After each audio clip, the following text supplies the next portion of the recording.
Kasama niyo ba si Manuel? Makausap. Sorry girl, do not disturb dahil kasama niya ang tunay niyang pamilya. Gagawa tayo ng maraming alaala na hindi nyo makakalimutan. May masamang elementong dumating. Si Hazel. Nandito si Hazel? Ano ba yan? Nag-usap na tayo. Kaya ka talaga, no? Opo. Mag-usap tayo ng maayos.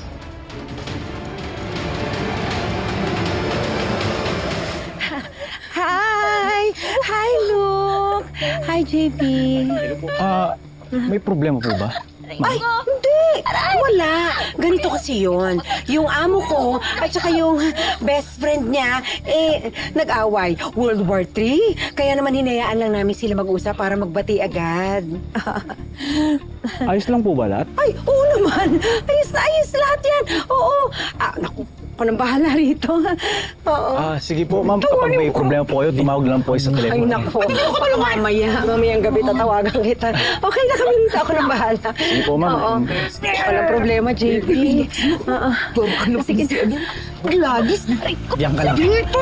Diyan ka lang. Dito lang! Aray! Buti ka kayo! Aray! Aray! Aray! Sa wakas, nagkita rin tayong muli, Miss Martinez. Also known as ang kanang kamay ng reyna ng mga impakta! Sige! Sasaktan niyo ako, ha? Sisigaw ako ng assault! At magsusumbong ako sa mga staff na pinagkakaisahan niyo kami ng kaibigan ko! Wow! Hoy, wala na sila. At pinaalis ko sila ng alindog ko. At saka, alam mo ang OA mo, ha? Ano pinagkakaisahan? Nakita mo naman, kahit silang dalawa lang nag-uusap doon, ha? Teka lang. Natatakot ka para sa puon mo. Inaamin mo na kayang-kaya ng Ate Pelma ko yung bruhang Hazel na yan! Of course not! Ayun naman pala, ha? Yun pala, ang dami mo pa rin satsat, ha? Teka muna, ano bang ginagawa niyo dito ni Hazel? Paano yun natuntunan na andito si Manuel at si Felma, ha? Oo nga. Di dahil sa'yo. Ha? Nung binidyo call mo si Hazel, nakita ko yung name ng resort. Dahil naman para sa'yo, Ate Pasi. Ano ba? Huwag mo na ako sisihin. Pumuntahan mo na yung mag-aama mo. Baka bigla na lang tayong hanapin dito. Sige na. Ay, Sige na. Nako ate, hindi ko iniwan ng Ate Pelma ko. Baka kailanganin niya ng rest back, no? Didang, sige na, pumunta ka na doon. Mamaya malaman pa ni Manuel na nandito si Hazel. Masira pa yung gabi ng pamilya. Sige na! Go! Go! Tsaka hindi pa ako tapos sa kaya yan eh. Sige na, Ako na ako dyan eh. Ako na bahala. Sige na, Go! ako na bahala rito. Go! Talaga. Aba, sanay na sanay ah. Siyempre tayo kung di mo tatanungin, naging patrol leader ako ng Boy Scout eh. Tapos lagi kaming nananalo ng best campfire. Kasi dahil sa akin yun. Ayun. Ang galing nga, ang bilis. Nagturo din kasi ng teknik si Tito No. Alam mo, dapat talaga magpasalamat ako kay Noah eh. Kasi siya yung naging tatay niyong magkakapatid nung wala ako. Anak, ngayon na nandito na si Noah, baka pwede kung ano yung relasyon niyo, ituloy niyo pa rin ha. Ituring niyo pa rin siya na parang tatay niyo. Ano ba pinagsasabi mo, Tay? Hindi na namin kailangan ng isa pang tatay. Nandito ka na, Tay. Okay? Jeff, tinuring niya kayong mga anak. Hindi naman maganda kung basta na lang tatalikuran niyo siya. Tayo, okay lang ba kayo? Kasi grabe niyo kami pagtulakan kay Tito Noah eh. Tayo si Tito Noah, hindi na namin yan makakalimutan kasi parte na yan ng buhay namin. Wala nang ibang tito, okay, Tay? Tito sa buhay namin, kundi si Tito Noah. Tito, ha? Oh, hindi na pantay yung apoy mo. Tay! Ayusin mo yung kahoy. Oo nga! Sayang yabang ko sa'yo! Naku! Yan ang sinasabi ko Ay. eh. Wait lang. Dali, saan yung pamaypay? Ayan. Yan, wala na. Ba't nandito ka? Dahil may usapan kami ni Manuel. Uuwi na siya sa akin. Hindi mo alam yun? Alam ko. Ayun naman pala. Bakit nag-happy-happy kayo? Ano, nananadya kayo? Kamamatay lang ng anak ko. Ang kapal naman ng mukha niyo para mag-celebrate. Hindi celebration ito, Hazel. Paano to? Pamamaalam. Halos 2 dekada na hindi kasama ng mga anak ko ang tatay nila. Lumaki sila nang wala si Manuel. Hindi sila nagkaroon ng salo-salo. Lahat ng espesyal. Masasayang okasyon. Birthday.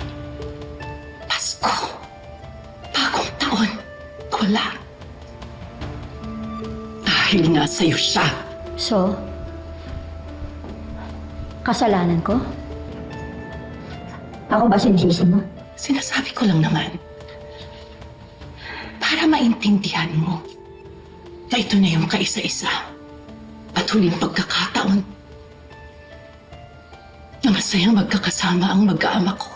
Kaya gusto ko sana, bago muling iwan ni Manuel ang mga bata, makagawa man lang sila ng alaalang babaunin niya sa pag-alis niya.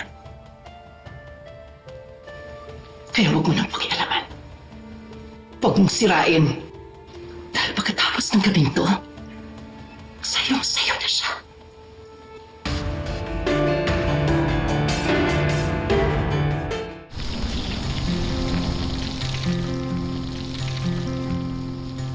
Uy, hala sunog na to. Ano ba naman yan, Anding? Hanggang ngayon ba hindi ka pa rin marunong mag-ihaw? Sige na, sige na. Ako na dyan. Hindi si Ate Didang na Ate Didang, ikaw na dito. Sige na, ako na. Ako na yan. Naalala mo nung bata ka pa.